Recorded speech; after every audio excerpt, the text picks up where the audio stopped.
Hello friends, welcome back to my channel अजब गजब संसार। दोस्तों, मैं आपको एक अच्छी सी बढ़िया सी कहानी सुनाने जा रही हूँ जिसका शीर्षक है इंसानियत अभी जिंदा है।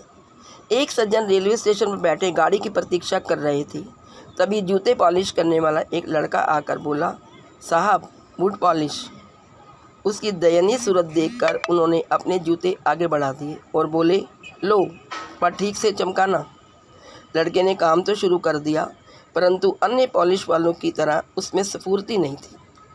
वे बोले, कैसे ढीले ढीले से काम करते हो, जल्दी जल्दी हाथ चलाओ। वह लड़का मौन रहा।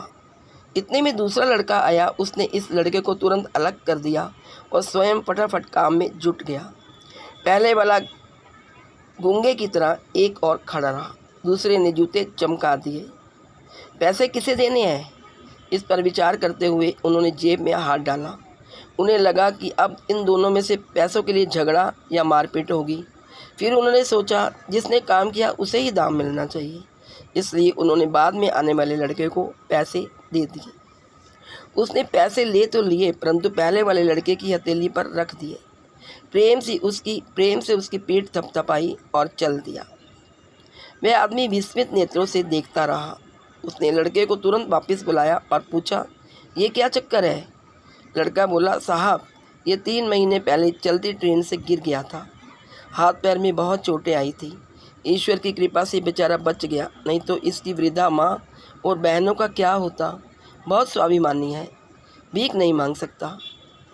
फिर थोड़ा रुक कर वह बोला, साहब यहाँ जूते पॉलिश करने वालों का हमारा पूरा ग्रुप है और उसमें एक देवता जैसे हम सब के प्यारे चाचा जी हैं, जिन्हें सब सत्संगी चाचा जी कहकर पुकारते हैं।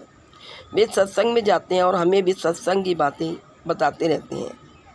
उन्होंने ही ये सुझाव रखा कि साथियों, यह पहले की तरह स्फूर्ति से काम नहीं कर सकता तो क्या हुआ। ईश्वर ने हम सबको अपने साथी के प्रति सक्रिय हित, त्याग भावना, स्नेह, सहानुभूति और एकत्व का भाव प्रकट करने का एक अवसर दिया है। जैसे पीठ, पेट, चेहरा, हाथ, पैर भिन्न भिन्न दिखते हुए भी एक है, एक ही शरीर के अंग हैं, ऐसे ही हम सभी शरीर से भिन्न भिन्न दिखाते हुए भी एक हैं और एक ही हमारी आत्मा है। हम सब एक हैं। स्टेशन पर रहने वाले हम सब साथियों ने मिलकर तय किया कि हम अपनी एक जोड़ी जूते पॉलिश करने की आय प्रतिदिन इसे दिया करेंगे और ज़रूरत पड़ने पर इसके काम में मदद भी करेंगे। जूते पॉलिश करने वालों के दल में आपसी प्रेम, सहयोग, एकता और मानवता की ऐसी ऊंचाई देखकर वे सज्जन चकित रह गए और खुशी से उसकी पीठ थपथपाई और सोचने लगे, शायद इंसानियत अभी तक जिंदा है।